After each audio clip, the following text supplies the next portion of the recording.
Ken War Stories Radio, Trapper G, Hood Celebs Live. It's your boy True Knowledge, Nas without the D. Knowledge is power, knowledge is me, man. I'm back with another live interview. I don't have my co-host. We got a double header. They'll be back later on. But tonight, we have a great interview with my lovely aunt, the vice mayor, let alone the first black woman as a vice mayor in Dumfries, Virginia, Miss Monae Nickerson. Can we get a round of applause, please?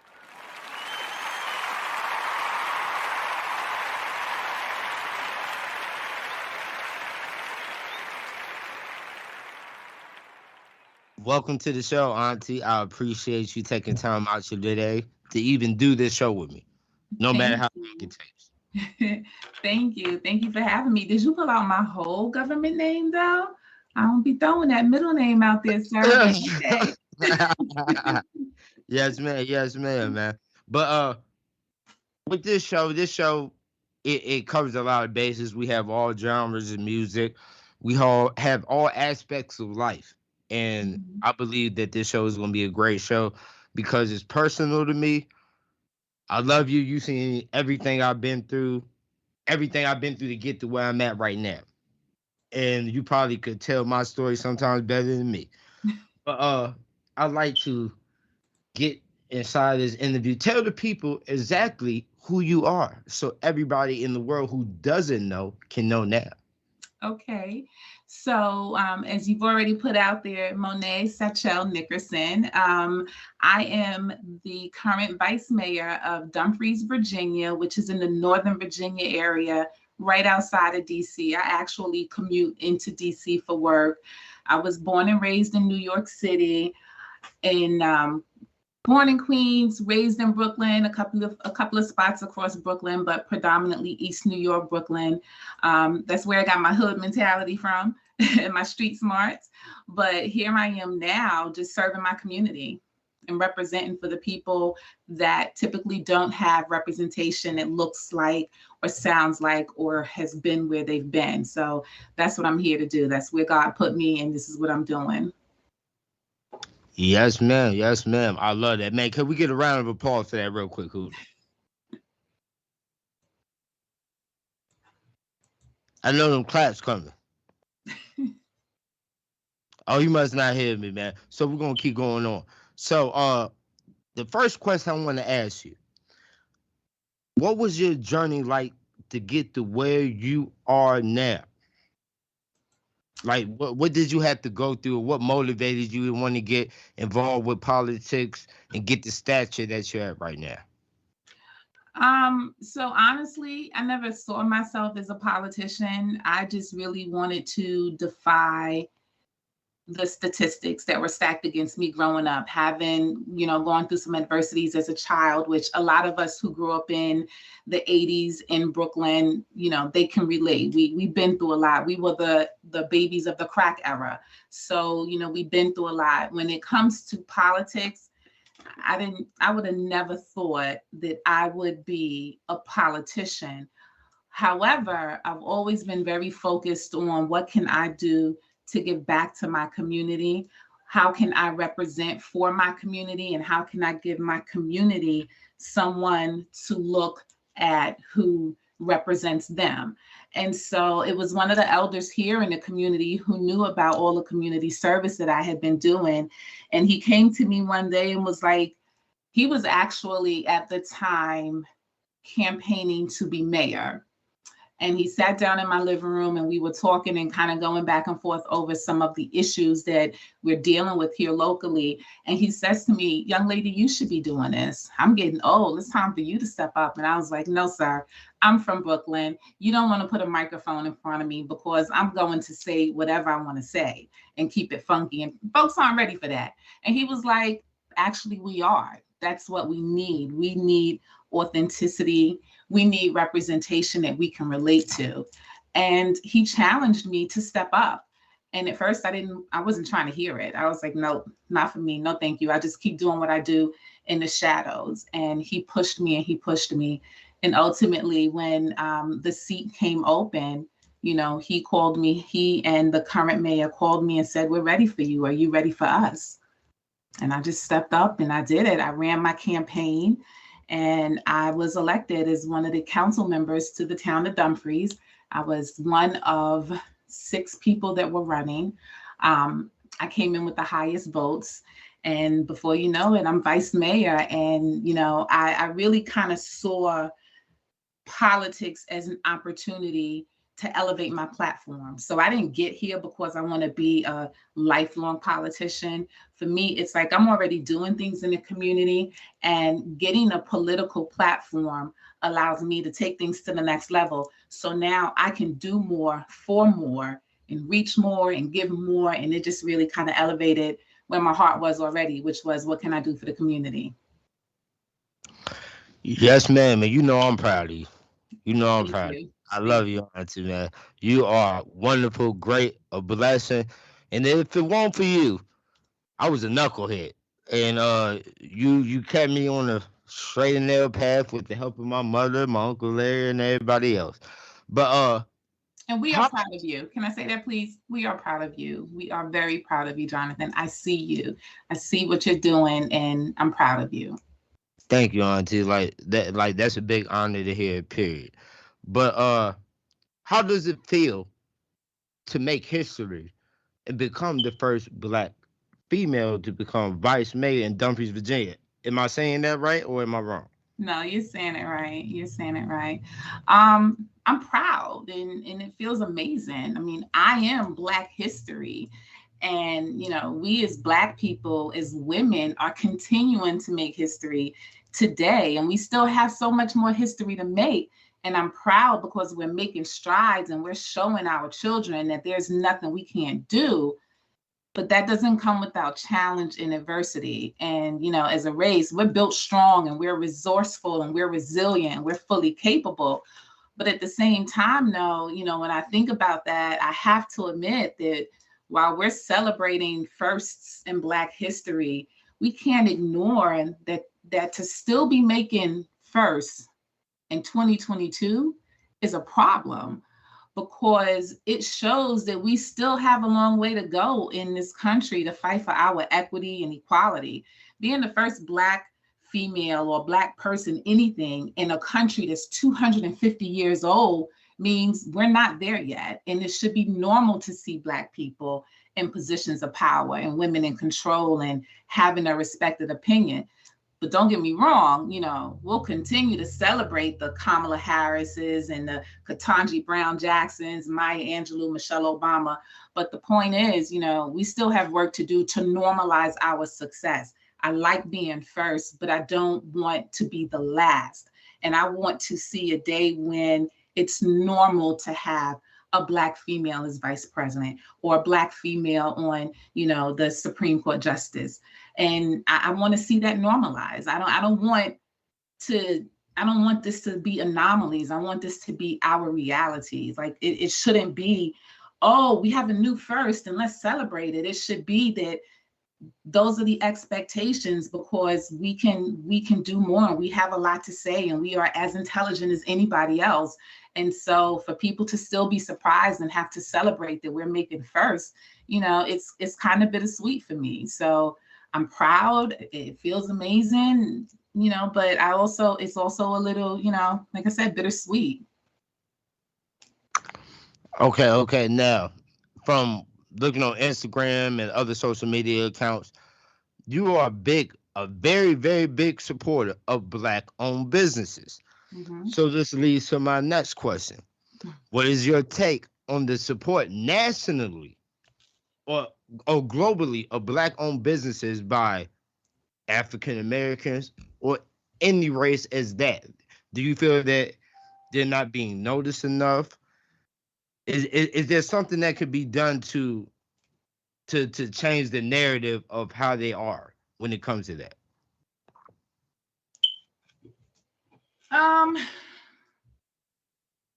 So it's absolutely important to support Black-owned businesses, right? Because what we know is that Black businesses strengthen the community, because we can expect that Black businesses are going to be hiring from within the communities, which of course turns into, job opportunities in the neighborhoods of color. But when you ask the question, like, how do we change the narrative? I'll be honest with you, I'm not sure what narrative you're referring to, because, I hear people say slick stuff like, oh, this is why I don't buy from my own because the prices are too high, or this is why you can't do business with, I hear those things, but personally, I don't subscribe to that, because the reality of it is, if we trace the root cause of why the prices might be higher in this Black-owned beauty shop than it is in this Korean-owned beauty shop, the reality of it is 9 times out of 10, that Black-owned beauty shop has a higher interest rate on their business loan. And that's because of the systemic racism that we still deal with today. So yes, the prices might be higher there, but if we want to, again, normalize our success in our entrepreneurship, it has to start somewhere. So that means I'm going to pay about $2 more for, my hair oils, and I'm willing to do that. So the only way we stop that narrative is we start perpetuating what it looks like to support one another. And if we support the local Black-owned businesses that'll grow and provide opportunities of employment and empowerment and encouragement, then, that's a good thing, because it's important for our children to see Black owners and encourage them to want to be successful and have models of success to emulate. And, Black-owned businesses help to fuel the culture, because what we're getting from these Black-owned businesses are things that are for our culture. I expect that there are certain hair oils I would find in a Black-owned store that I won't find in a Korean-owned store. And please don't misunderstand me. I am in no way, shape, or form saying anything negative against the Korean-owned store. But what I'm saying is we do have to stop that narrative, and we do have to understand that, yes, the prices might be higher there, but understand why. And understand then that we're going to have to pay the higher prices today in order to achieve the equity that we're looking for when it comes to how much did it cost what was our interest rate on the business loan to get this business started. So I understand. And sometimes if I can't afford the extra $2, then maybe I just buy a cheaper brand, or, maybe I go it out. But if I have an option of a local store that supports my community versus a local store that those dollars are not coming back into my community, I'm gonna throw those extra $2 at it and go to, my local Black-owned store. Yes, ma'am. Yes, ma'am.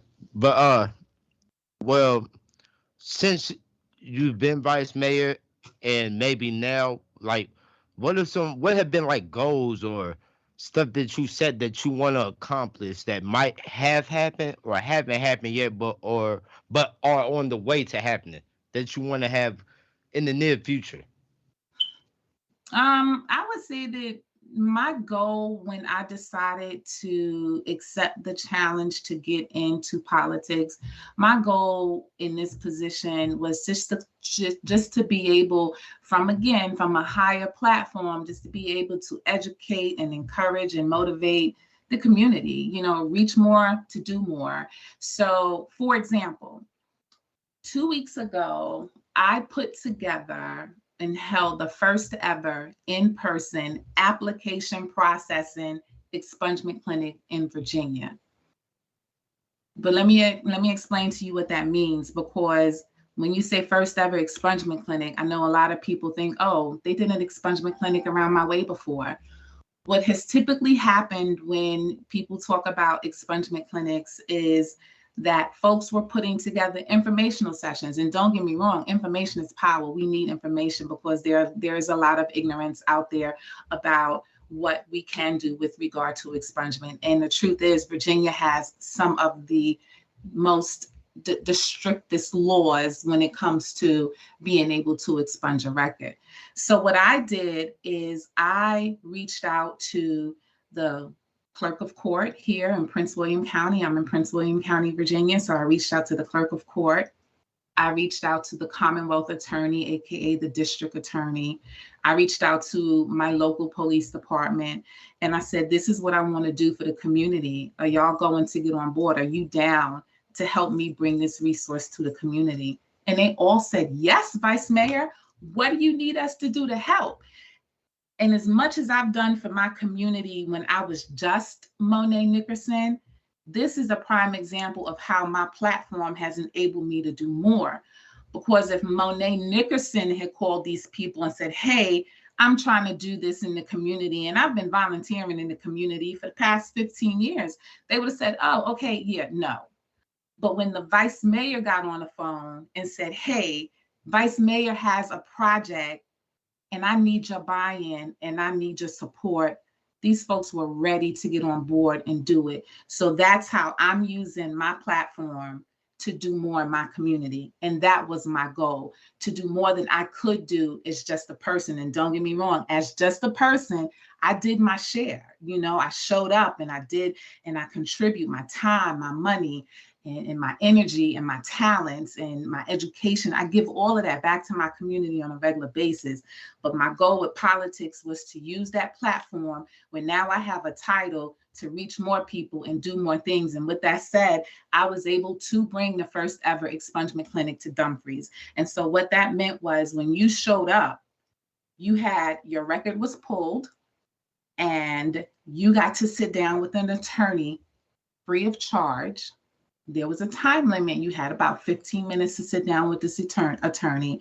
You got some free legal advice on what in your record was eligible for expungement. Then you get to go to the clerk's table because they brought their whole office into this building. I had one building, everybody is under the same roof. You go to the clerk's office or the clerk's table, excuse me. They help you complete your application. And then the district attorney's office was on site, giving soft approvals right then and there in that building. And I solicited enough money to pay for 50 people to get their records expunged. Monae couldn't have done that by herself.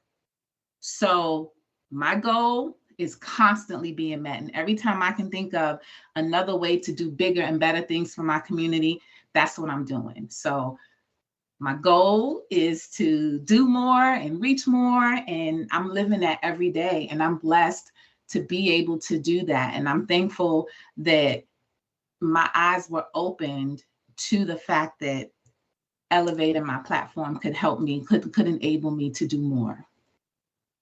Yes, ma'am. Yes, ma'am. Hood, I know you there, man. Can I please get a round of applause?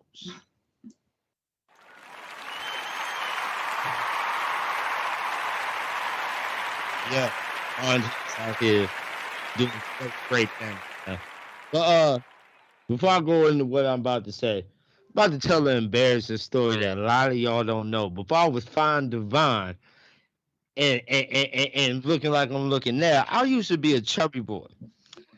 And around this time, there was a movie that came out called Flubber. Flubber, yes.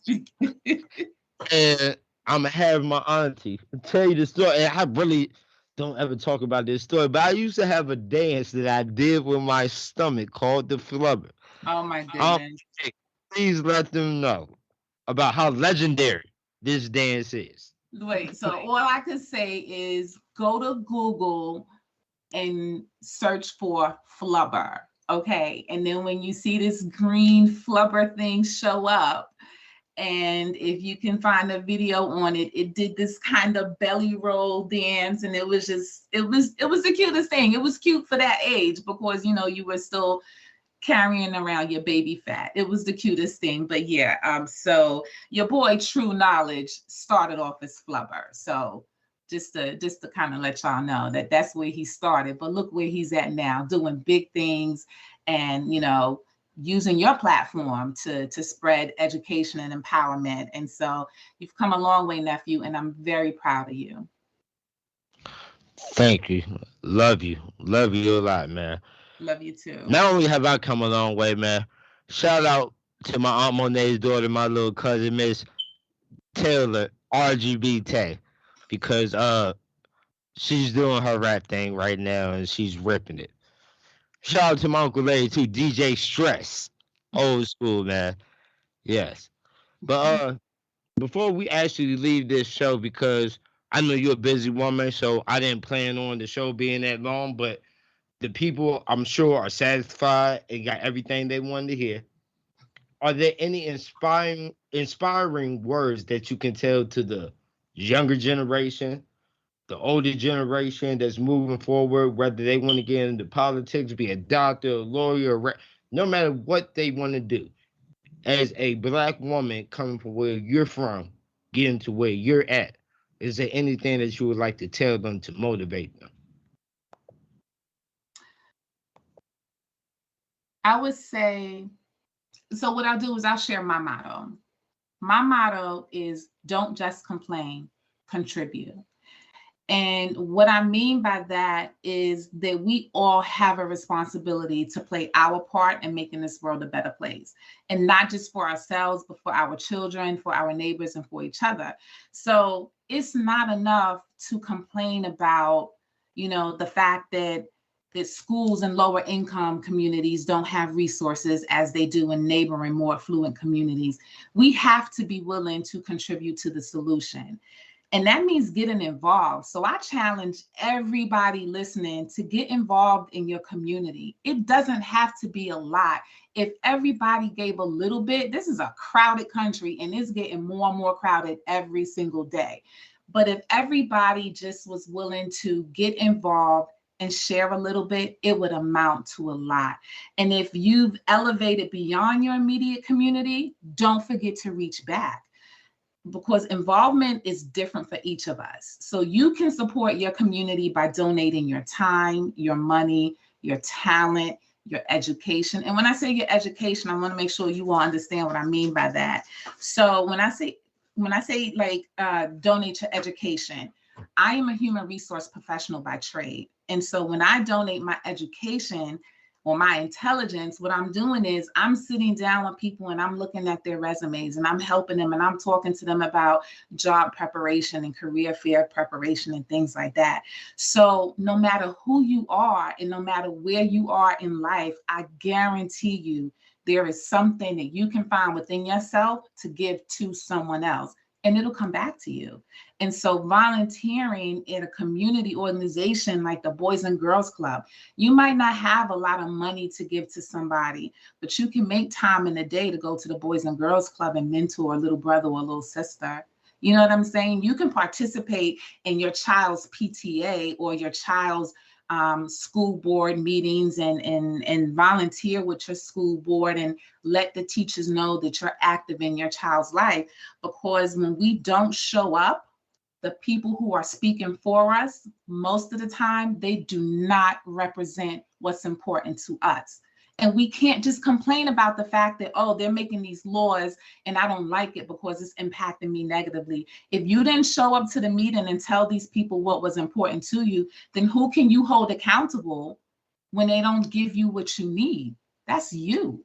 So my challenge to everybody listening is to figure out what it is that you can give back and do that and get involved, because there's a lot that we can do as individuals and there's no excuse for not being able to give back. So that's my challenge. Don't just complain, contribute, get involved and see what you can give back and then teach somebody else to do the same thing. That's it. Yes, ma'am. And you know what? This has been a great interview. Once again, thank you for Thank you. taking time out today to come here and do this interview with Chicken Talk Radio, Live War Stories Radio. We really appreciate it. You know, My pleasure. Thank love you for all having you. me. Tell Unc, say I love him, man. And man, like I said, man, this has been a great interview. Can't complain. We have another episode coming at 9 o'clock. Even though I'm tired, I must keep on grinding and Keep keep on. grinding. But before we leave, Auntie, uh, Mhm. if you want to share your social media or anything with the people that's watching, if they want to follow you and see the movements that you're making before we get up off of here, go ahead, do your thing. Okay, so on Twitter, it's VA Nickerson. On IG, it's Vice Mayor Nickerson. And on Facebook, it's Vice Mayor Nickerson.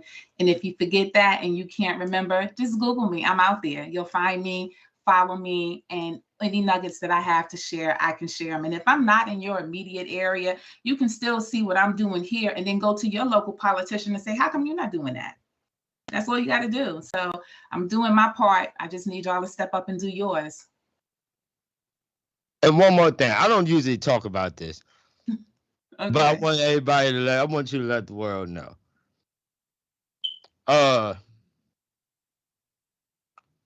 What is our relationship with Jimmy? He's my cousin on my dad's side.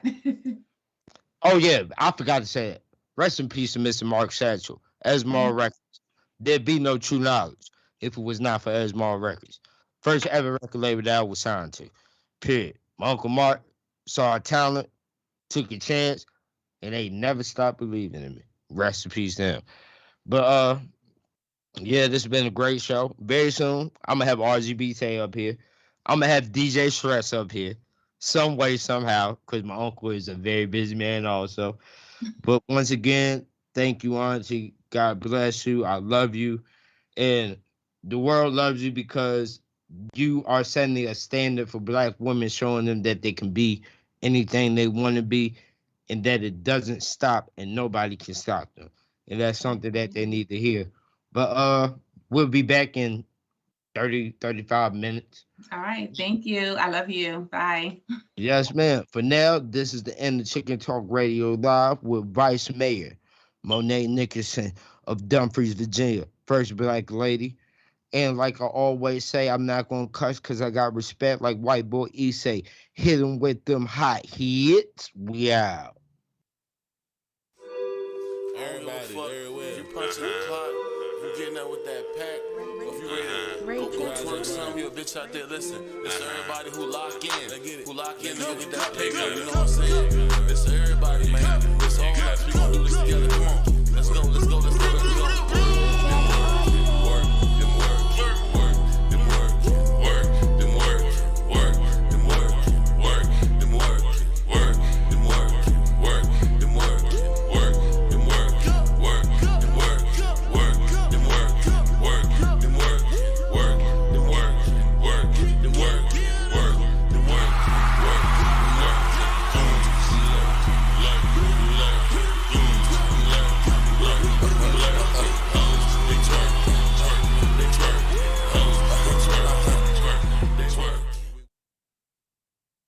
Thank you, Auntie. I love you. You can go ahead.